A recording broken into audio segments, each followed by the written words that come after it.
यानंतर मी आदरणीय भैयांना या ठिकाणी अध्यक्षीय समारोप करण्यासाठी विनंती करतो. जय गुरुदेव.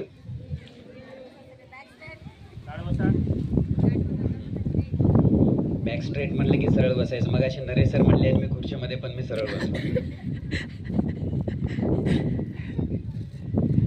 जय गुरुदेव. आजच्या या कार्यक्रमाचा ज्यांचा सन्मान आपण या ठिकाणी करतोय असे आपले प्रमुख अतिथी, ज्यांनी आपल्या शाळेमध्ये 10 वर्ष शिक्षणामध्ये योगदान दिलं असे आपले सहकारी शिक्षक श्री गायकवाड सर, उपस्थित सर्व शिक्षक, सर्व विद्यार्थी. गायकवाड सरांचा आपण सन्मान का करतोय हे बाकी सगळ्या सर्व सहकारी शिक्षक यांच्या माध्यमातून आपल्याला ते कळालेलेच आहे. यामध्ये सुद्धा काही गोष्टी नमूद करून घ्यायच्या असतात की हे सगळं होत असताना आपण अतिशय अगदी अनौपचारिक पद्धतीनं, घरगुती पद्धतीने हा सत्कार कार्यक्रम करतोय, परंतु त्यातही काही गोष्टी प्रेरणा घेण्यासारख्या असतात. म्हणून आपण आवर्जून हा सत्कार कार्यक्रम या ठिकाणी घेतला.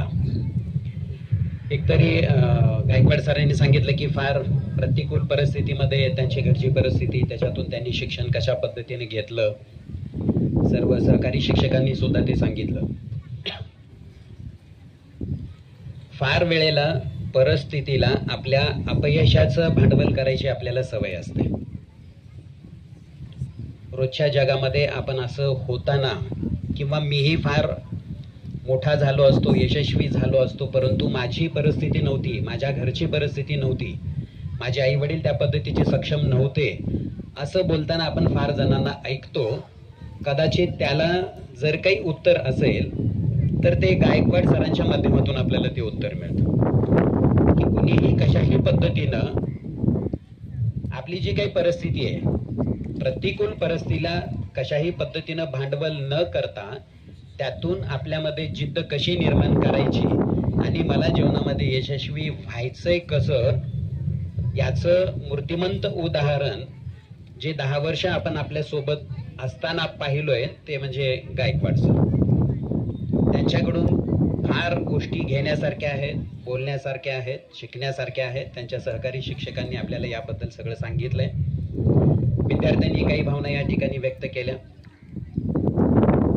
अगदी मनाचा संयम ठेवून रोजचं जीवन जगणारे गायकवाड सर, कधीही कुठेही उतावीळ होऊन एखाद्या गोष्टीवरती मत प्रदर्शित न करणारे गायकवाड सर, मनाचा विचारांचा संतुलन ठेवून वागणारे गायकवाड सर, आणि म्हणून ते नेहमी आनंदी असायचे आणि आनंदी पद्धतीनंच विद्यार्थ्यांना ते शिकवायचे. म्हणून मला असं आवर्जून उल्लेख करावासा वाटतो की ज्या ज्या वर्गाला गायकवाड सर शिकवायचे त्या वर्गाचे विद्यार्थी गायकवाड सरांच्या विषयाला कधीही तणावपूर्ण स्थितीमध्ये असायचे नाहीत. म्हणजे याचा अर्थ काय होतो की त्या विषयाला कितीही अवघड असला तर कसा सोपा करून सांगायचा आणि आनंददायी पद्धतीनं तो विषय कसा विद्यार्थ्यांपर्यंत पोचवायचा, याचं एक कौशल्य गायकवाड सरांकडे होतं. हे कौशल्य अगदी सुरुवातीपासूनच आपल्याकडे येतं असं होत नाही.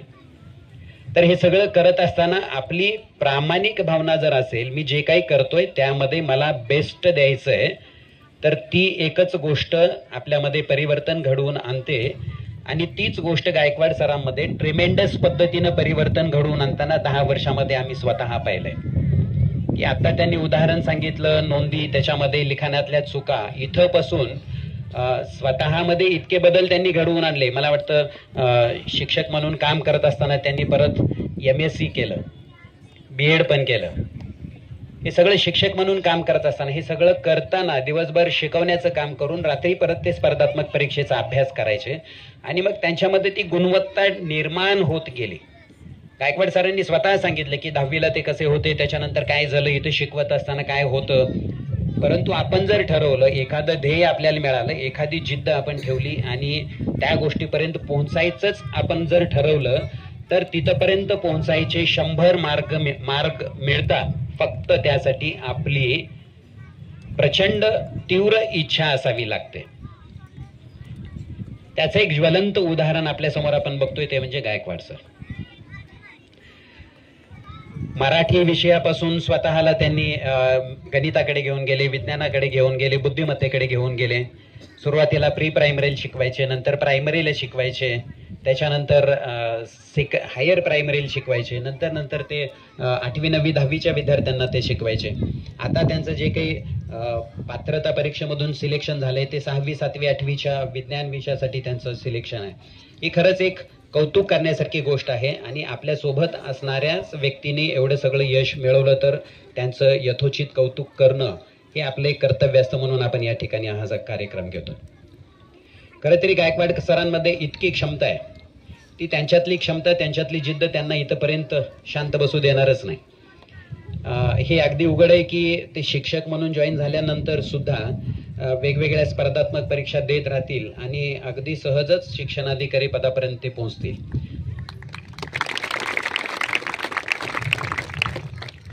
पण यातून सुद्धा आवर्जून मला एक सांगायचं आहे की कोविडच्या बिफोर आपण जे हार्ड वर्क करतात, शिक्षक सिन्सिअरली वर्क करतात, त्यांच्यासाठी प्रोत्साहन म्हणून आपण 1 वर्ष असा उपक्रम ठेवला होता की आदर्श शिक्षक पुरस्कार द्यायचा.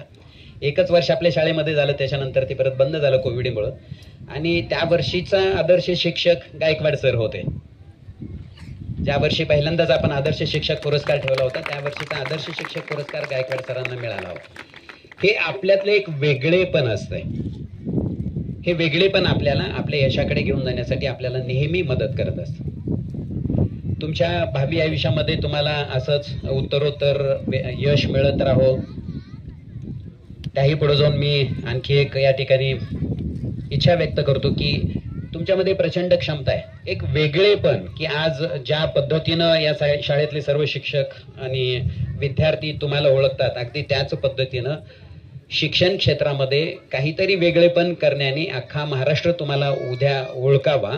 आणि या पद्धतीची गुणवत्ता तुमच्यामध्ये आहे आणि त्या पद्धतीच्या शुभेच्छा मी देतो, त्या पद्धतीची इच्छा मी गुरुजी चरणी व्यक्त करतो. आणि तुमच्या भावी आयुष्याला अशाच पद्धतीनं वेगवेगळ्या पद्धतीने वेगवेगळ्या माध्यमातून यश मिळत राहू अशा पद्धतीचं परत एकदा शुभेच्छा देतो आणि माझे 2 शब्द संपवतो. जय हिंद, जय महाराष्ट्र, जय गुरुदेव. धन्यवाद भैया.